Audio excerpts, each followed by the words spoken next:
Mwiriwe neza abateze ibiganiro bya Channel Gym Sport Update Time Show. Nkuko mubyumva rero uyu mugoroba twaje kubagezaho biri kuvugwa muri siporo cyane ku makuru ari bwibande cyane ku nkuru zivugwa i Burayi cyane, aho match zagendaga zikinwa cyane. Ni match zagiye zikinwa ariko zavuzweho zisenguweho byinshi cyane, ngira ngo turagenda tubigarukaho cyane. Ngira ngo rero bakunzi bacu rero bashimiye ku mwanya muba mwafashe mugakurikira ibiganiro bya Channel Gym Sport Update Time Show. Reka aka kanya rero ntabatindiye twinjire muri FA Cup. Finali ya FA Cup yarakomezaga cyane, aho iyo finali yaberaga ku kibuga kinini cya Wembley, akaba ari stade nini y'Abongereza, imwe muri stade nini kandi nziza zigezweho i Burayi zakira abafana benshi cyane. Wari umunsi wo gutegereza TSM Manchester City iratwara igikombe cyayo cya kabiri nyuma y'uko Carabao Cup ya mbere yari yayitwaye. Pepe Guardiola arakomeza gutwara igikombe.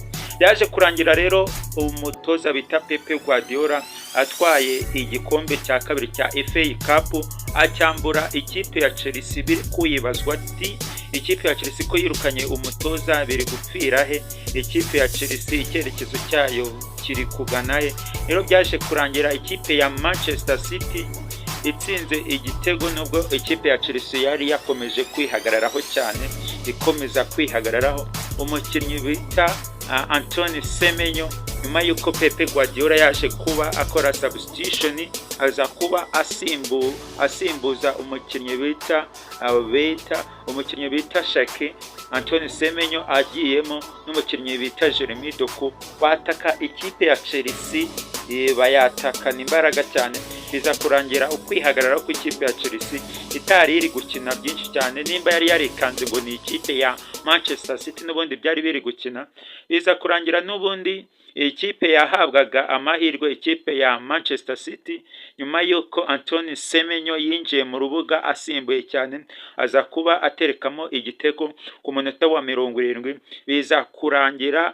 biza kurangira ikipe ya Manchester City yegukanye igikombe cyayo cya kabiri nyuma y'uko yari yaratwaye na Carabao Cup. Biza kurangira itwaye igikombe cya FA Cup. Match rwose yari ikomeye cyane, ariko ikipe ya Manchester City n'umutoza yakomeje kwerekana ko umutoza Manchester City ari umuhanga mu gupanga ikipe ya Chelsea. Rero bidasubirwaho rero, nyuma y'uko yatsinzwe iyi finali, yaje kuba biyivana kuba yazakina amarushanwa nyaburayi.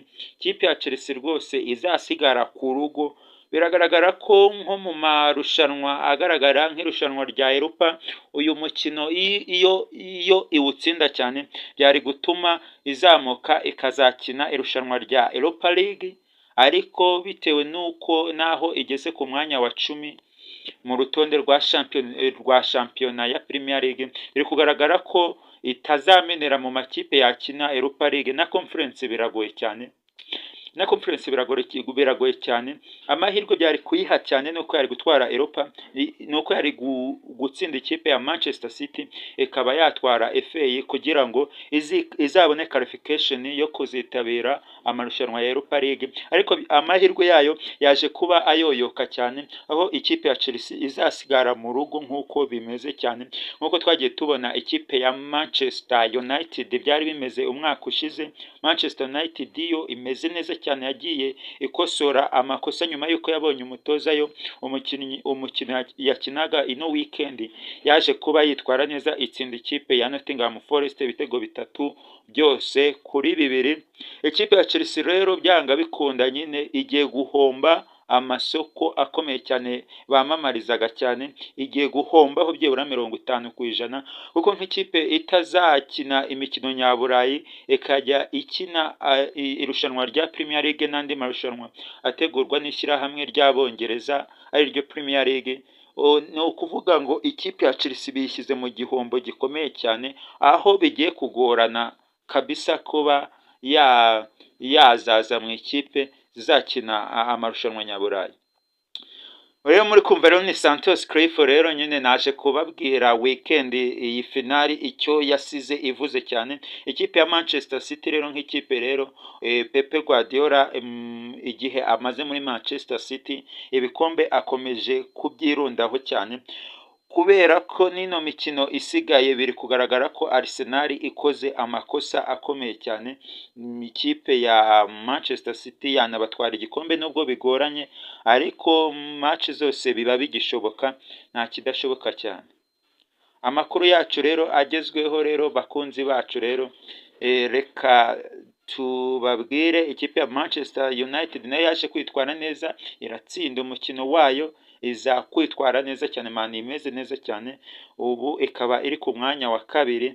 Ibintu ni uburyohe cyane, abafana ba Manchester United ndabashuje cyane kabisa, bakomeze bagubwe neza aho bari cyane. Bakoze amakuru agezweho rero, reka mbashimire uburyo mwabanye nanjye rero, uwo mwari muri kumva nta wundi ni Santos Cliff, ciao.